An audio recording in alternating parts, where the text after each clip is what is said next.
pude, pero como les decía, hay un promedio aceptable de notas aprobadas. ¿Sí? ¿Cómo? ¿Qué es aceptable? ¿Aceptable 51? No. Creo que el promedio será 65, 66, algo así. ¿Qué? Sí, más o menos, pero hay también notas que pasan los 80. Así que hoy voy a subir las notas al sistema. Decirles que ahora para este segundo parcial voy a ser un poquito más meticuloso en cuanto a las preguntas, a profundizar un poco más, a hacer énfasis en más la especialidad, ya que en esta segunda parte ya vamos a avanzar lo que corresponde un poco más a la parte traumatológica, ¿no? La descripción de los tipos de fractura, hay fracturas que tienen un nombre propio, ver un poco más la biomecánica de las fracturas. Ahora esta primera parte era enfocada más a la parte general, ¿no?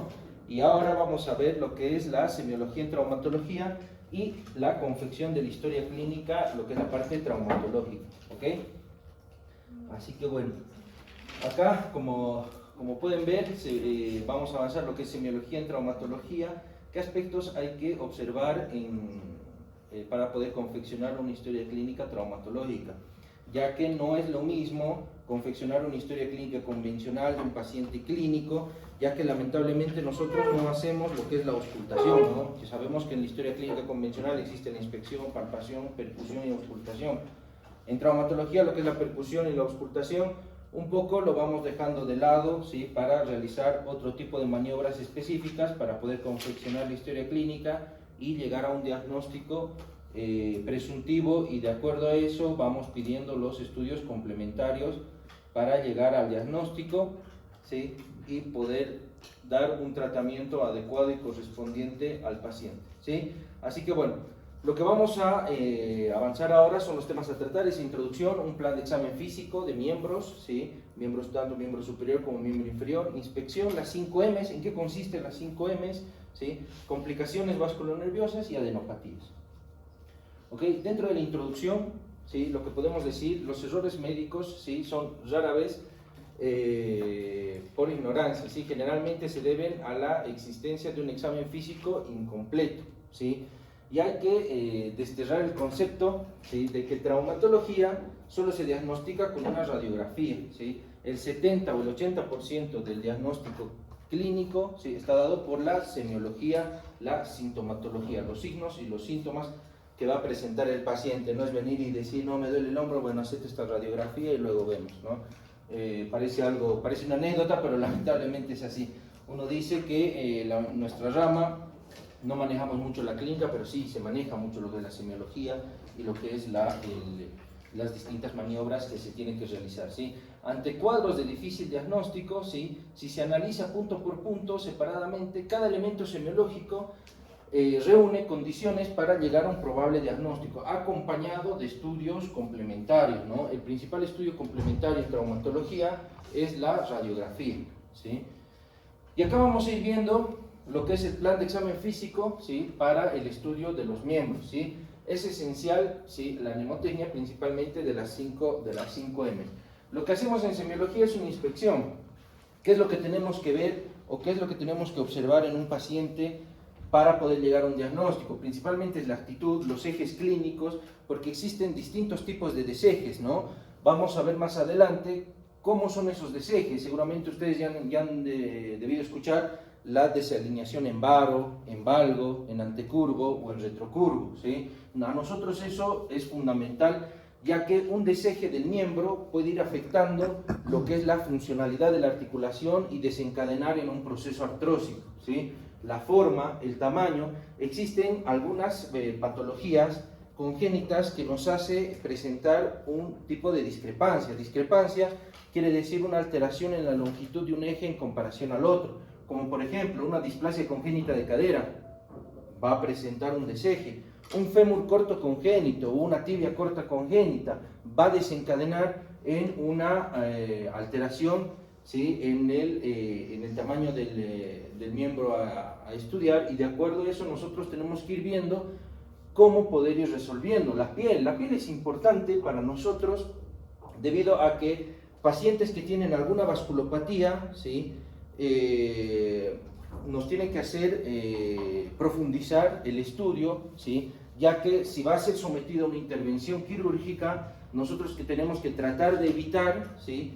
Que esa poca irrigación que tiene el paciente o esa alteración vascular que tiene el paciente no la vayamos a afectar más y desencadenar un cuadro de necrosis perdón, o que lleve a la amputación, ¿sí? Inspeccionar lo que son los músculos, la distinta articulación o el distinto funcionamiento del músculo, ¿sí? Ya que ahí nosotros podemos ver si el músculo tiene un buen tono o tiene un buen trofismo para indicar algún tipo de estudio. Y en la palpación lo que es la temperatura, el edema, los puntos claves, que son los puntos dolorosos que va a presentar el paciente, y al realizar una palpación en esos puntos nosotros vamos a ir sospechando qué estructuras pueden estar lesionadas. Y la anatomía, conocer lo que es la anatomía regional, ¿no? Por ejemplo, si en la rodilla le duele en la cara anterior de la rodilla, vamos a sospechar que puede tener alguna tendinopatía del tendón rotuliano o alguna alteración de la tuberosidad anterior de la tibia, ¿sí? Que sabemos que el tendón rotuliano se inserta en esa región. Y las 5 M's. Nosotros, ¿qué tenemos que ver en las 5 M's? Primero, la movilidad. Ver si el paciente tiene un rango de movilidad completo o si tiene algún grado de bloqueo articular. Si el paciente tiene, y siempre hacer comparativo, ponele, si tiene alguna flexión del codo izquierdo, vemos que tiene un bloqueo articular y vemos la movilidad comparativa del codo derecho. Si este tiene algún tipo de bloqueo articular, ya de ahí ir sospechando o ir indagando con una buena anamnesis si tuvo algún antecedente traumático o tuvo alguna patología previa que puede haber desencadenado esa sintomatología, ¿no? Las medición de los miembros, ¿sí? Existen longitudes reales y longitudes aparentes para la medición de los miembros. Eso vamos a ir viendo más adelante, cómo se hacen las mediciones. Los músculos, como había dicho, en la inspección, tanto en la palpación, podemos ir viendo el tono y el trofismo muscular para nosotros ir viendo si está desempeñando ese grupo muscular un buen trabajo o no. Y hacer las maniobras especiales, ¿no? Como ya habíamos visto en columna, existen algunas maniobras para poder diagnosticar algunos síndromes, ¿no? Y la marcha, que esto es bastante importante porque el paciente con alguna afección siempre va a presentar una marcha antiálgica, ¿no? Y ver también las complicaciones vasculares y las adenopatías, ¿ok? Acá podemos ver la actitud y la posición articular, ¿sí? Para poder analizar si el paciente tiene algún deseje o no, que esta puede ser postural, puede ser compensadora, antiálgica o estructural, ¿sí? ¿No? Y eso nosotros vamos a ir indagando si el paciente antes del traumatismo o antes de la sintomatología ya tenía o ya el paciente mismo sospechaba que tenía algún tipo de deseje o se veía que tenía alguna alteración. Y los distintos tipos de deseje nosotros vemos en la inspección, ¿sí? Son los distintos tipos de angulaciones que puede llegar a tener el segmento o puede llegar a tener el hueso, ¿sí?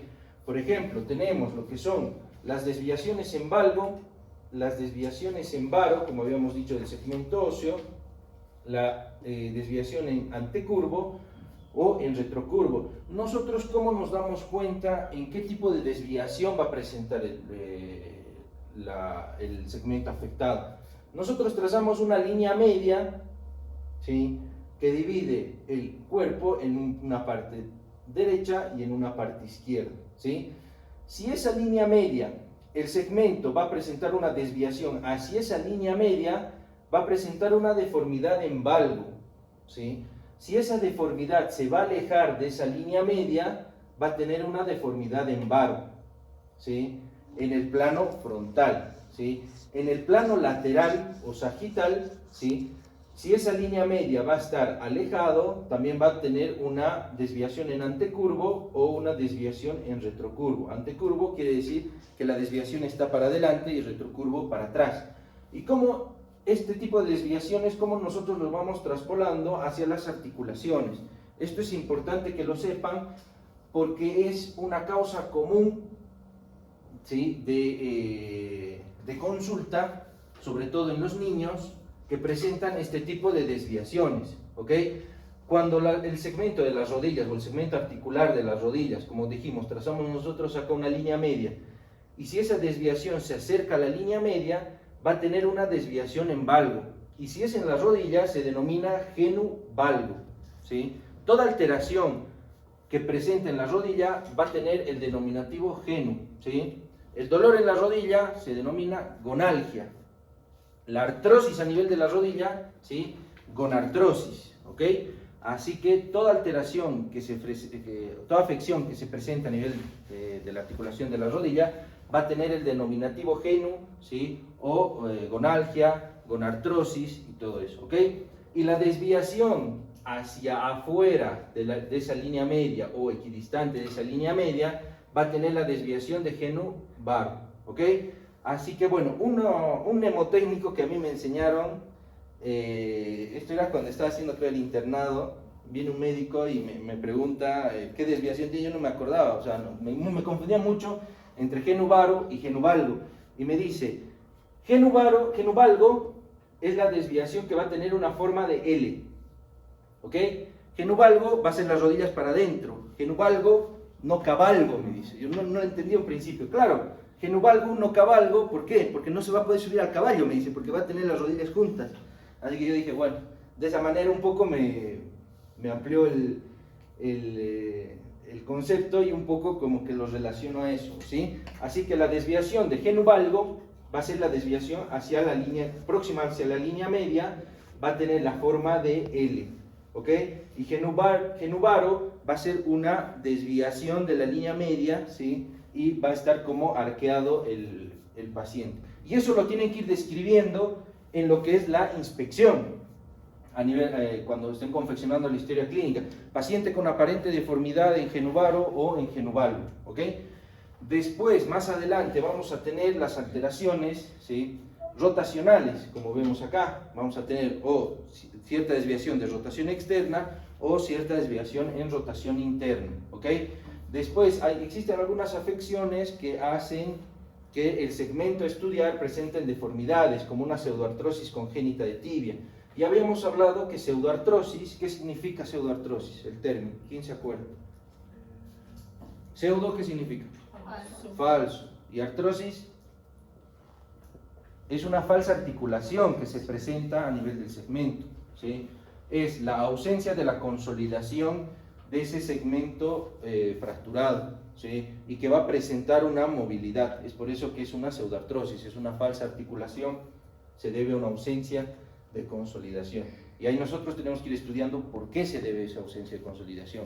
Si ha habido un mal procedimiento quirúrgico o ha habido una falta de aporte biológico en ese segmento, ¿sí?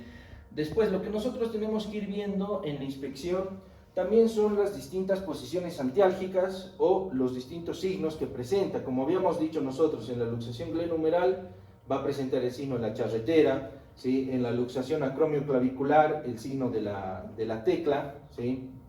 Después sospechar en un paciente con una luxación, ¿sí? No realizar el tratamiento de reducción, sino realizar una radiografía para ver si no está asociado a una fractura, o es una luxación pura, o es relacionado a una fractura, ¿ok? Después, las distintas deformidades que puede llegar a presentar la cadera, ¿sí? Esta es una deformidad encallado de Pastor, ¿sí? Las distintas deformidades por una luxofractura que se puede llegar a presentar en el tobillo. Y esto lo vamos a ir viendo más adelante en las fracturas de muñeca, qué deformidades va a presentar. La fractura de Putocols, por ejemplo, que es una fractura metafisaria del radio, va a presentar una deformidad en dorso de tenedor, ¿sí? Y eso nos va a hacer sospechar que el paciente tiene algo ahí. Después, viendo en lo que es la inspección los distintos tipos de herida que ya habíamos visto en la clase pasada, ¿sí? Describir este tipo de heridas, si es una herida abulsiva, si es una herida contusa cortante, ¿sí? Si es una herida punzante, abrasiva, y ver qué estructuras pueden llegar a estar lesionadas, ¿no? Y acá en la inspección ver lo que es el tono y el trofismo muscular, ¿sí? Nosotros vemos, comparando estos dos grupos musculares, que este lado está atrófico, y ahí nosotros nos hace sospechar de que ha habido una falta de movilidad o que existe alguna alteración neurológica. Y de acuerdo a eso nosotros vamos indagando al paciente para ver qué tipo de alteración o qué tipo de complicaciones puede llegar a tener, ¿sí? En la palpación, lo que habíamos dicho, en la palpación, ver principalmente lo que es el calor local. Se toma comparativas de un miembro al otro, sabiendo que algunas patologías puede llegar a presentar lo que es el síndrome compartimental, que nosotros ya habíamos visto la clase pasada. Después ver lo que son los edemas, infiltraciones, las fluctuaciones, ¿sí? Ver si puede llegar, el edema no solamente puede ser causado por un traumatismo, también puede ser causado por algunas afecciones generales, que puede llegar a ser una alteración renal, ¿sí? Pero la alteración, cuando el paciente tiene una alteración renal, el edema por lo general es bilateral y es un edema blando, ¿sí? Nosotros habíamos hablado que el edema, por ejemplo, en el síndrome compartimental es un edema pétreo, ¿ok? Dolor en los puntos claves de diagnóstico, ¿sí? Cada articulación tiene sus puntos, por ejemplo, en la rodilla, palpar lo que es la interlínea articular, sospechando que tiene o no alguna alteración a nivel meniscal, ¿sí? Y después, más adelante, hacer lo que son las maniobras semiológicas, ¿sí? Y acá vamos a ir viendo lo que son las movilidades, las 5 M's. Uno, que es la movilidad, que existen dos tipos de movilidad: movilidad activa y movilidad pasiva y movilidad anormal, ¿sí? Nosotros, ¿a qué llamábamos movilidad activa? Movilidad activa es toda aquella movilidad de la articulación o segmento a evaluar que el propio paciente puede llegar a hacer la movilidad, ¿sí? Nosotros le indicamos al paciente, no sé, tiene una afección en el hombro y le indicamos que realice la movilidad. Esa es la movilidad activa. Y la movilidad pasiva es aquella en la que el paciente no realiza el esfuerzo de poder realizar la movilidad. Nosotros, mediante maniobras semiológicas, hacemos o realizamos la movilidad, ¿sí? Esa es la diferencia entre la movilidad activa y la movilidad pasiva. Por ejemplo, un paciente que tiene un síndrome o una lesión en el manguito rotador, ¿sí? Nosotros le decimos que mueva y no puede moverlo, pero nosotros al hacer las maniobras semiológicas, él puede llegar a hacer la movilidad y no tiene bloqueo articular. Nosotros eso lo traspolamos a la historia clínica, ponemos paciente con movilidad activa nula, pero con movilidad pasiva conservada, ¿sí? Eso nos hace pensar que no existe un bloqueo articular. Y la movilidad anormal es toda aquella movilidad en la que va a existir alguna alteración previa, ya sea una fractura, listo, dale, va a existir alguna fractura previa, y esa articulación ha tenido como que amoldarse a ese tipo de patología, ¿ok? Y acá vamos viendo lo que son las mediciones. ¿Cómo realizamos nosotros la medición de los miembros, sobre todo del miembro inferior? ¿Sí? Vamos a realizar con una cinta métrica para poder ir detectando lo que son algunas dismetrías, ¿sí? O acortamientos, y estas las realizamos tomando en cuenta el punto de referencia, que es la espina ilíaca anterosuperior, hasta el maleolo medial, no el maleolo externo, por favor, no se confunda, es hasta el maleolo tibial, que es el maleolo medial. De esa manera nosotros vamos comparando para poder ir viendo si tiene alguna alteración, ¿sí? Pero esto nosotros lo confirmamos, ¿sí? Con una radiografía. ¿Qué tipo de radiografía pedimos? Nosotros pedimos una pangoniometría, que es una radiografía panorámica que nos va a ir midiendo de lo que es la pelvis hasta el pie, ¿sí? Y de esa manera nosotros poder ir viendo hoy en día con la radiografía digital es una ventaja, ya que esto nos permite ir viendo incluso las diferencias milimétricas que puede llegar a tener el paciente. El músculo, como habíamos dicho ya anteriormente, ¿sí? Examina lo que son las movilidades, el tono, el trofismo, ¿sí? Ya que puede existir si existe alguna alteración tendinosa o alguna lesión a nivel del tendón, una sección del tendón, el paciente va a tener ausencia en la movilidad de los tendones. Y acá vamos a ir viendo con lo que son las maniobras especiales, las maniobras semiológicas, que nos va a permitir a nosotros poder realizar estas maniobras para poder ir evaluando las distintas estructuras, ya que con distintas maniobras vamos a explorar ¿sí? Ya sea los ligamentos colaterales mediales, colaterales laterales, por ejemplo en una rodilla un ligamento cruzado anterior o un ligamento cruzado posterior, haciendo las distintas maniobras, ¿ok? Estas maniobras se va a presentar en cada segmento, que esto lo vamos a ir viendo más adelante, ¿sí? Y después lo que son las marchas, la marcha antiálgica, la marcha en Trendelenburg. Ya habíamos hablado algo sobre la marcha en Trendelenburg. ¿Quién se acuerda? ¿En qué caso se da la marcha en Trendelenburg? Fractura congénita ¿Cuál es el principal? Displasia congénita de cadera placentaris. Está cerca. ¿Quién se acuerda? ¿Cuál es el principal estabilizador de la pelvis? ¿Qué músculo? El glúteo medio. Una insuficiencia del glúteo medio nos da una marcha en Trendelenburg, que es el paciente va cojeando, o sea, la pelvis va haciendo un balanceo, ¿sí? Y esa marcha a nosotros nos hace sospechar que tiene una insuficiencia a nivel del glúteo medio, ¿sí? Y posteriormente ir viendo lo que son las complicaciones vasculares, ¿sí? Ir palpando lo que son los pulsos, así nosotros vamos sospechando si tiene o no alguna lesión, incluso ver la piel. Ustedes van a ver en la parte práctica, ¿sí? Mucho paciente diabético. ¿Y qué características va a tener la piel del paciente diabético? Va a tener esa piel ocre, ¿sí? Va a tener esa piel reseca, ¿sí? Va a tener la predisposición de esa piel a que se formen heridas y se formen úlceras. Eso por la insuficiencia vascular que va a presentar el paciente.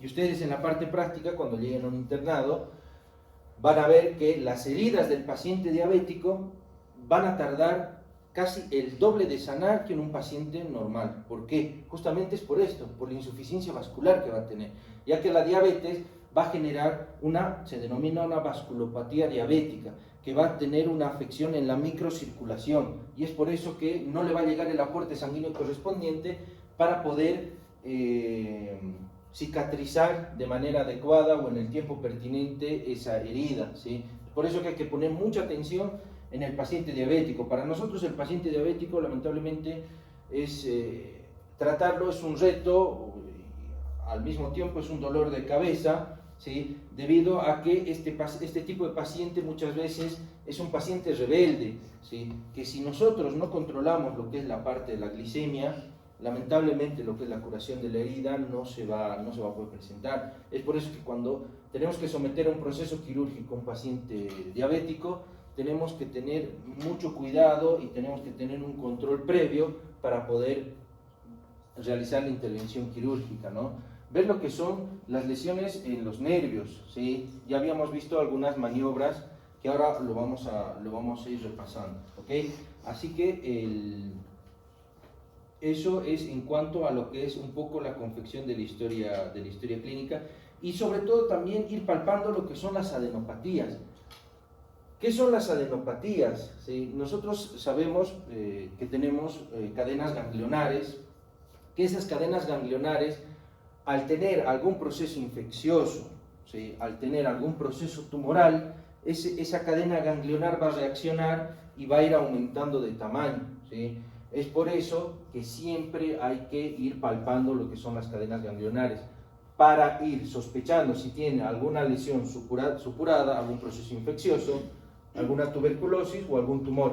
Esto es importante para nosotros, ya que existen algunos pacientes donde la principal sintomatología es el dolor, ¿sí? Y nosotros al realizar un interrogatorio, sobre todo en la patología tumoral, ese dolor se va a presentar en las noches, que no cede con el reposo. Un dolor que no cede con el reposo, hay que prestar mucha atención y hay que ir palpando lo que son las adenopatías o ir buscando esas cadenas ganglionares para nosotros realizar los estudios que van a ir de la mano, acompañados, dependiendo la complejidad que vaya teniendo el paciente, ¿sí?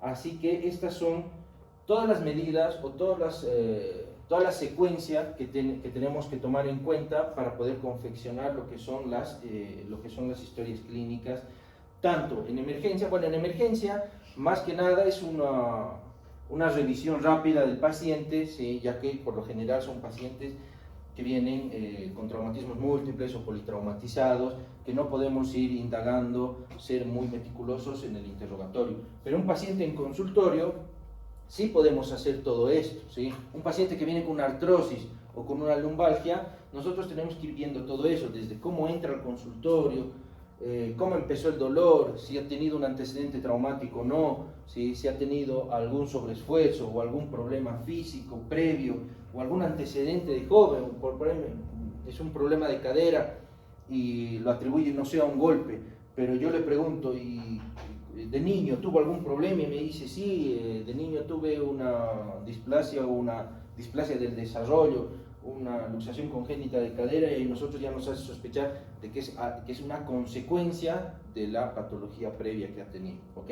Así que eso es importante que lo tomen en cuenta para poder confeccionar lo que es la historia clínica en traumatología, ¿sí? Así que esa es la primera parte de la presentación de lo que es la historia clínica. ¿Tienen alguna duda? No. Bien. Doctor, una consulta. Bien. Nosotros vamos a hacer el mismo, 3 micros. Por ahora sí. La próxima clase les voy a confirmar cómo vamos a trabajar para este segundo parcial, ¿ok? Sí. Así que bueno, vamos a ver ahora un poco también indagando lo que es la historia clínica y las maniobras, algunas maniobras semiológicas, cómo poder realizarlas o ejecutarlas al momento de poder confeccionar la historia clínica. Así que bueno, ya habíamos visto toda esta parte, ¿sí?, de la historia clínica, lo que son los datos de filiación, tomar en cuenta mucho lo que es el motivo de consulta, que es el dolor, la localización, como habíamos dicho, la irradiación, si es un dolor postraumático o es un dolor esporádico que ha iniciado, de cuánto tiempo de evolución, si el paciente, por lo general el paciente o los pacientes tienen tendencia a automedicarse, cosa que eso sabemos que está mal, ya que puede llegar a enmascarar un cuadro que puede llegar a complicarse más adelante. Ver las alteraciones de la movilidad, percepción de ruidos, eso al momento de hacer lo que es la palpación, ¿sí? Ver los antecedentes hereditarios, como había mencionado, ¿sí? Algunas alteraciones o patologías que se presentan desde el nacimiento, como la luxación congénita de cadera, la osteogénesis imperfecta.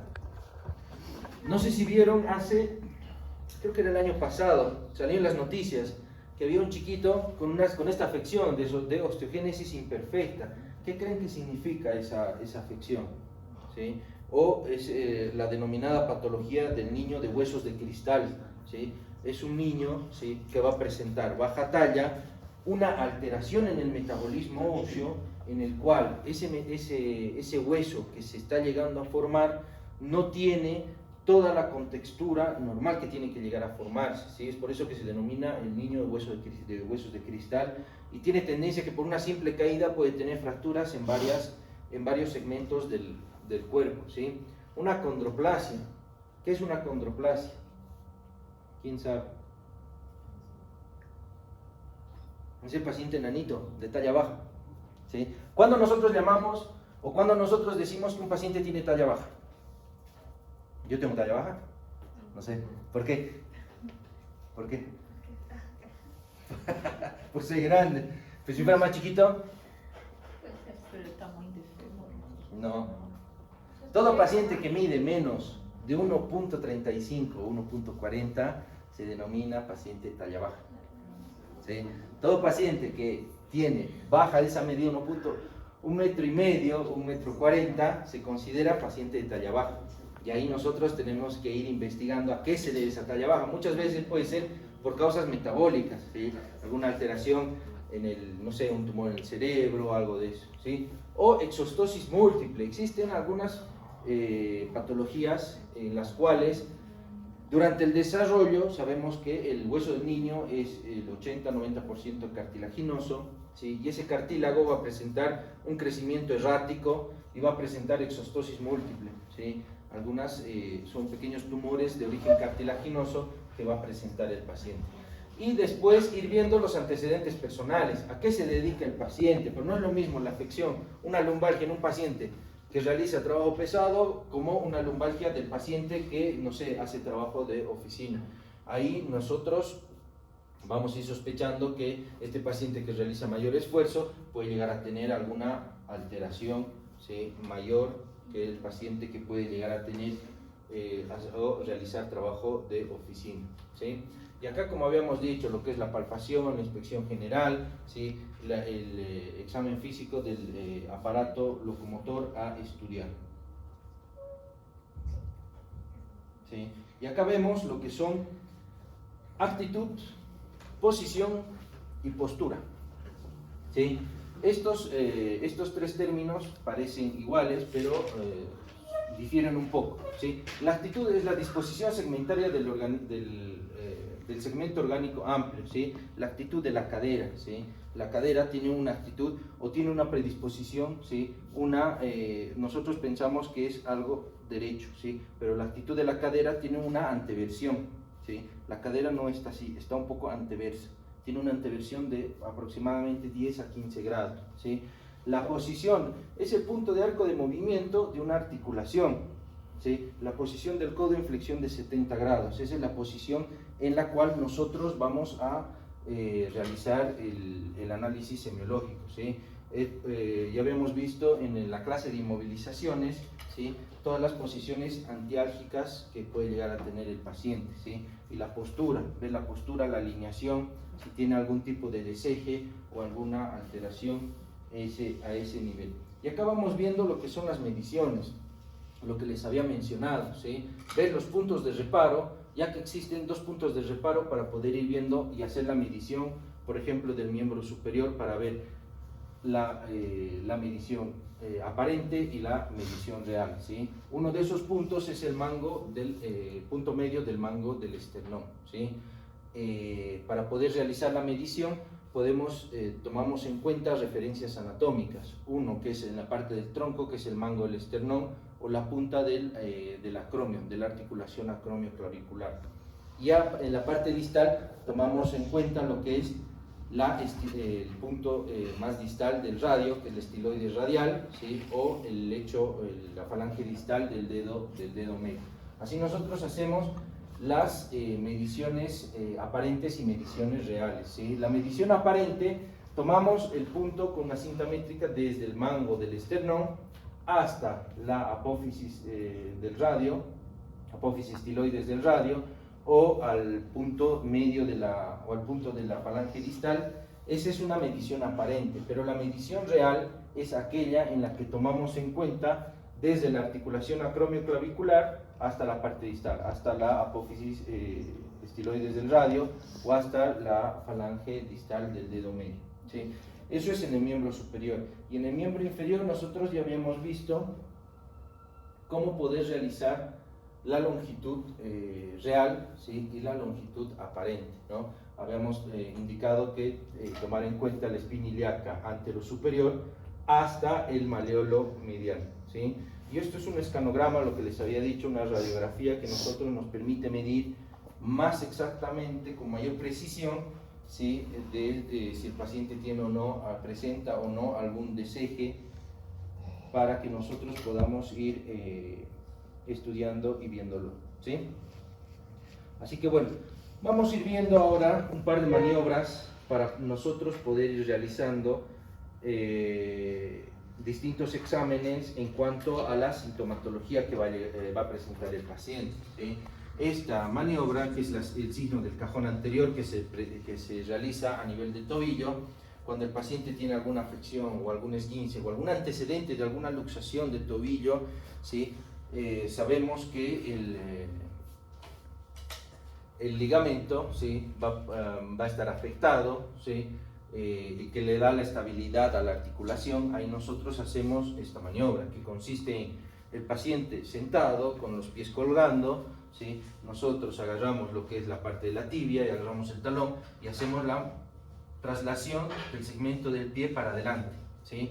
Y nosotros tenemos que sentir cierta estabilidad, tenemos que sentir un tope, ¿sí? Cuando existe alguna alteración ligamentaria, ¿sí?, o alguna alteración en la cápsula articular, ¿sí?, no vamos a tener ese tope y vamos a tener una traslación excesiva del pie para adelante. Y ahí nosotros ya vamos a ir sospechando que tiene alguna lesión. Si el paciente tiene un signo de cajón anterior positivo, ¿qué estudio le piden? ¿Por qué radiografía? ¿Por qué radiografía? ¿Qué evalúas en la radiografía? Hueso. Este es ligamento. Puedes pedirle una ecografía, ¿sí? O una resonancia. Que la resonancia es un estudio más específico para poder ir viendo lo que son las inserciones ligamentarias o incluso que es la cápsula articular. ¿Okay? Vamos con esta otra maniobra que es el signo de Thompson. ¿Sí? Este signo de Thompson valora la integridad del tendón de Aquiles. ¿Sí? El tendón de Aquiles, ¿de dónde a dónde va? ¿Quién se acuerda?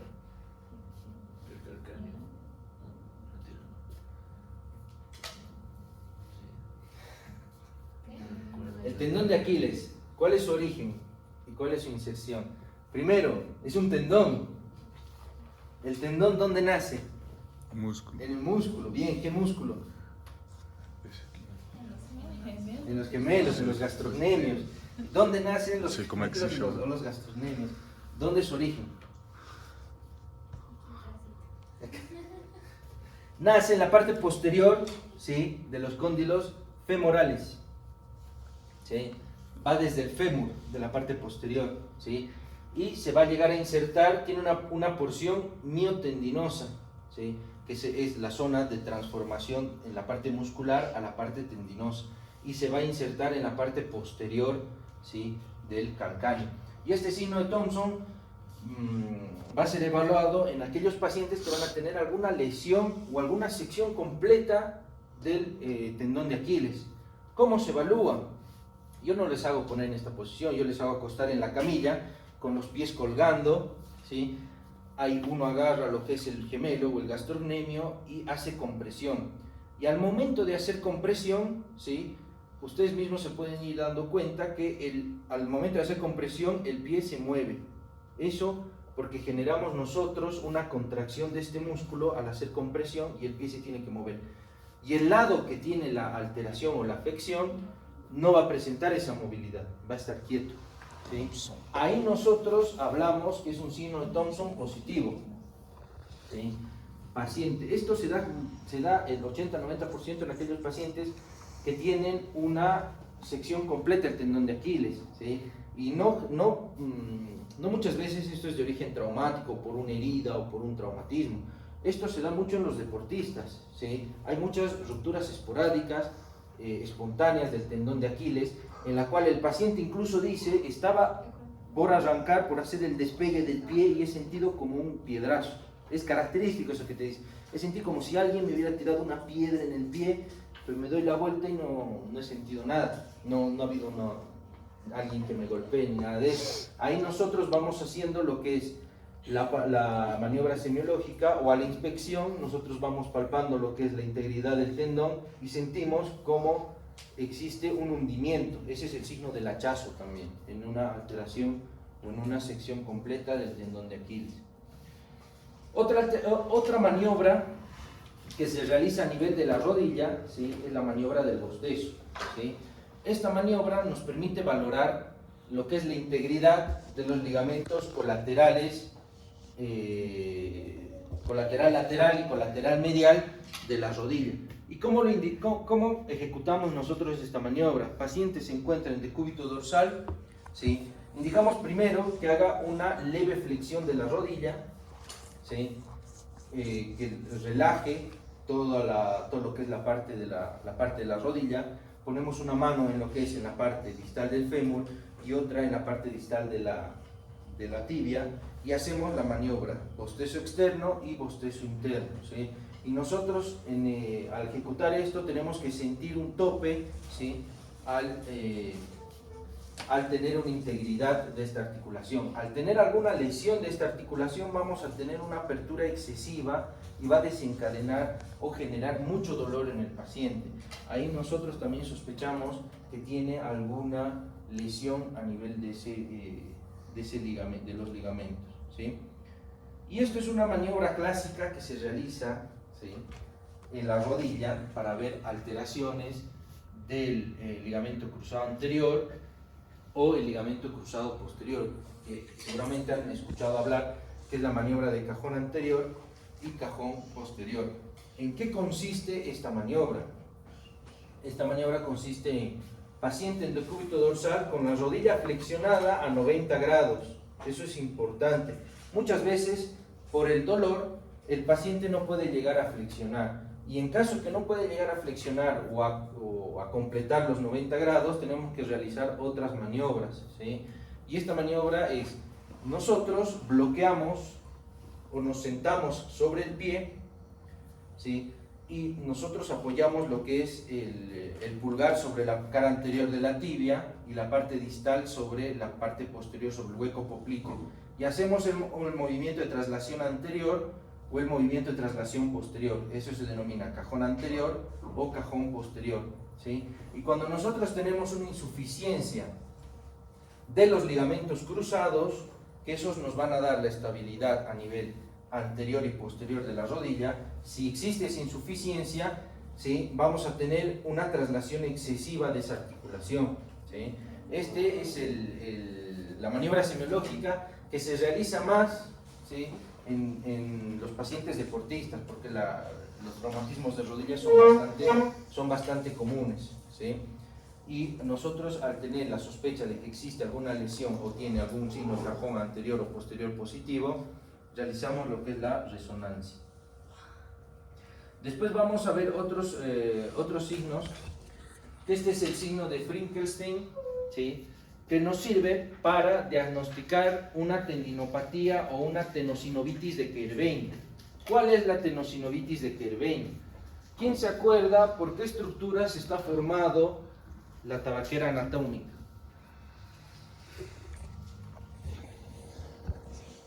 Primero, ¿dónde está la tabaquera anatómica? ¿Se acuerda?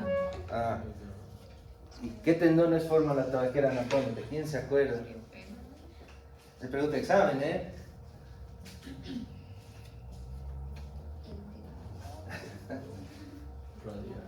¿Radial? ¿Qué es radial? ¿Ah? ¿Quién se acuerda? ¿Ah? Bueno, nadie se acuerda. Yo tampoco, no, mentira. El extensor largo del pulgar y el abductor corto, ¿sí? Esas dos estructuras van a formar lo que es la tabaquera anatómica, ¿sí? Y una tenosinovitis de Kerbein o enfermedad de Kerbein, ¿sí?, es un proceso, una tendinopatía que afecta estos tendones. ¿Y cuándo se ven afectados estos tendones? Se ven afectados estos tendones principalmente en los odontólogos, porque los odontólogos trabajan mucho haciendo esta posición, ¿sí? Trabajan mucho teniendo o haciendo este movimiento, ¿sí? Y los movimientos repetitivos a nivel de ese segmento hace que se genere un cambio histopatológico en el tendón y genere todo un proceso inflamatorio, ¿sí? También esto se presenta en las madres primerizas. ¿Por qué? Porque le agarran al bebé en esta posición, ¿sí? Hacen mucho trabajo en lo que es esta zona. Y este signo es muy importante para nosotros para poder determinar si existe alguna alteración en este segmento. ¿Y cómo lo realizamos? Lo que yo les digo es agarrar el pulgar, ¿sí? Agarrar el pulgar, haz oposición y cerrar todos tus dedos, ¿sí? Al cerrar todos tus dedos, haz desviación hacia abajo. Si ustedes hacen ese movimiento, van a sentir cómo sienten un tirón en este segmento, ¿sí? Y si el paciente va a desencadenar dolor, pero ese dolor es un dolor insoportable, que no va a poder ni realizar ese movimiento, ¿sí? Ahí nosotros sospechamos que tiene una tenosinovitis de Kerbein. Y al tener esa tenosinovitis, nosotros vamos a realizar la ecografía correspondiente para poder ver qué tipo de tratamiento hacer, ¿sí? Otro signo para poder determinar o descartar que el paciente tiene un síndrome de túnel del carpo, ¿sí? Han debido escuchar el síndrome del túnel carpiano. ¿Qué es el síndrome del túnel carpiano? ¿Quién se acuerda?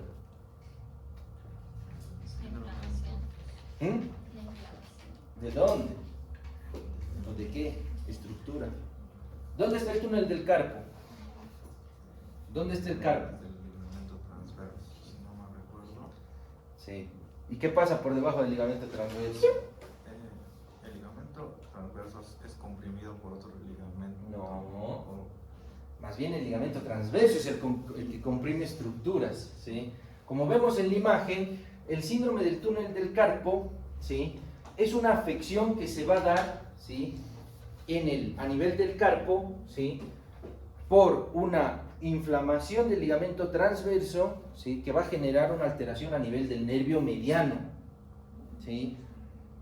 Por el túnel del carpo pasan distintas estructuras, que son tanto los tendones flexores superficiales, flexores profundos, y pasa el nervio mediano, ¿sí? Y ese ligamento transverso, al comprimir el nervio mediano, va a generar una sintomatología a nivel de la mano. Es por eso que nosotros hacemos o ejecutamos esta maniobra para poder descartar o no si el paciente tiene un síndrome de túnel carpiano. ¿En qué consiste? En hacer una hiperflexión de la muñeca, ¿sí?, hiperextensión o una hiperflexión sostenida, por lo menos por 1 minuto. Y si esto es positivo y va a presentar una alteración en el síndrome de túnel carpiano, el paciente va a presentar un hormigueo a nivel de los dedos y una alteración o una hipoestesia a nivel del territorio de inervación del nervio mediano. ¿Quién se acuerda cuál es el territorio de inervación del nervio mediano a nivel de la mano? ¿Cuál es el territorio? De inervación del nervio mediano a nivel de la mano. En la mano tenemos 3 nervios que estudiar: nervio mediano, cubital y radial. El nervio mediano, ¿cuál es su territorio de inervación?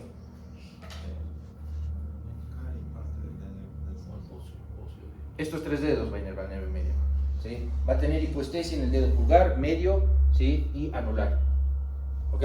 ¿Sí? Cuando tienen afección del nervio cubital, va a ser afección del dedo anular y dedo meñique, ¿sí? Nervio mediano son estos 3 dedos. Y a nivel de dedo pulgar, a nivel del dorso, es radial, ¿sí? Es el nervio radial, ¿ok? Así que bueno, esta maniobra nos va a poder determinar a nosotros a ver si va a presentar alguna alteración o no a nivel del túnel carpiano, ¿sí? La de Finkelstein es para la tenosinovitis de Kerben. Doctor, una consulta. También había visto que en el túnel carpiano hay otra forma de diagnosticar con el signo de Tinel, si no me recuerdo, pero... Te me estás adelantando. Ah, pensé que ya me acabó. No. Estaba acá. Sí, no sé si está acá. Sí, tiene que estar acá. Yo lo vi. Ahora vamos a hablar lo que es el signo de Tinel, ¿sí? Lo que es la valoración vascular, también nuevamente hacemos énfasis en lo que es el sistema arterial, lo que es la palpación de los pulsos, ¿sí?, los pulsos distales. No solamente cuando el paciente presenta una fractura hay que ir a palpar los pulsos, sino en distintas alteraciones o afecciones que puede llegar a presentar, ¿sí? Después está lo que es el sistema linfático y lo que son los ganglios axilares, lo que había mencionado, ¿no? Ya que cuando existen algunas patologías infecciosas o patologías tumorales, va a presentar o se van a tener la presencia de ganglios, y esto nos hace sospechar de que existe alguna alteración, ¿sí? Y lo que es la valoración neurológica, acá está lo del Tinel, lo que habíamos visto en la clase pasada, ¿sí?, lo que es el signo de la Segue, para poder confirmar o descartar que estamos frente a la presencia de una radiculopatía lumbar o una afección de lo que es el nervio ciático, ¿sí? ¿Vos? Le juro. ¿Sí? ¿Estás con tratamiento? ¿No? Hay que empezar a... Ah, bueno. Bueno, y acá está lo que habías hablado, ¿sí?, que es el signo de Tinel. ¿Qué es lo que nosotros determinamos con el signo de Tinel? ¿Sí? Tiene como objeto, ¿sí?, despertar o generar una sensibilidad a nivel de los neuromas, ¿sí?, que se vayan a presentar, ¿sí? Si tenemos nosotros una inflamación a nivel del canal epitrócleo-craneano, a nivel del codo o a nivel de lo que es la muñeca, ¿sí?, vamos a realizar nosotros, el Tinel es realizar como percusión, ¿sí?, a nivel del recorrido del nervio, ¿sí?, y cuando va a presentar alguna alteración, va a presentar una hipersensibilidad y va a desencadenar mucho dolor. A eso nosotros llamamos un signo de Tinel positivo, ¿sí? Ponele, si el paciente tiene un síndrome de túnel carpiano y presenta lo que es signo de Funnell positivo, presenta un hormigueo o una hipoestesia a nivel del dedo pulgar o del dedo índice y un signo de Tinel positivo, prácticamente ya tenemos el diagnóstico hecho, ¿sí?, para realizar un tratamiento definitivo, ¿sí? Pero en un síndrome de túnel carpiano, ¿qué estudio pedirían ustedes? ¿O qué estudio se pide para poder ir viendo la integridad del nervio? Para ver si ese nervio tiene buena conducción hacia lo que es la parte distal. Tomografía no. Sí. ¿Qué? Perfecto, se pide un electromiograma, ¿sí? El electromiograma nos va a poder determinar, ¿sí?, lo que es la velocidad de conducción que va a tener ese nervio, ¿sí? ¿En qué consiste? Consiste en, les clavan como unas agujitas en puntos del recorrido del nervio, ¿sí?, y mandan estímulos, y esos estímulos se van midiendo en velocidad, ¿sí? Y el informe nos viene y nos dice que, no sé, en un síndrome de túnel carpiano viene y nos dice hay una velocidad de conducción disminuida a nivel del nervio mediano, y ahí nosotros vamos a ir viendo que existe una alteración y hacer un tratamiento que corresponde a nivel del nervio afectado, ¿sí? Así que para ver lo que es la conducción nerviosa se pide un electromiograma, ¿sí? Más adelante vamos a ir viendo las distintas lesiones que puede llegar a tener el nervio. Seguramente ya escucharon de algunas, que son la neuropraxia, neurotmesis y axonotmesis, ¿sí? Esas son las tres lesiones nerviosas que va a presentar un paciente con una alteración, ¿sí? Y existen diferencias entre esas tres. Así que nosotros tenemos que saber interpretar también lo que es un informe de electromiograma, ¿ok? Así que bueno, son todas estas algunas maniobras que se realizan tanto a nivel de miembro superior como a nivel de miembro inferior para poder ir determinando o poder ir llegando a un diagnóstico, ¿sí? Miren que acá siempre empezamos con lo que es la parte clínica, ¿sí? No es como dicen todos, que el paciente entra, le pide radiografía y chao, ¿sí? Siempre hay que ir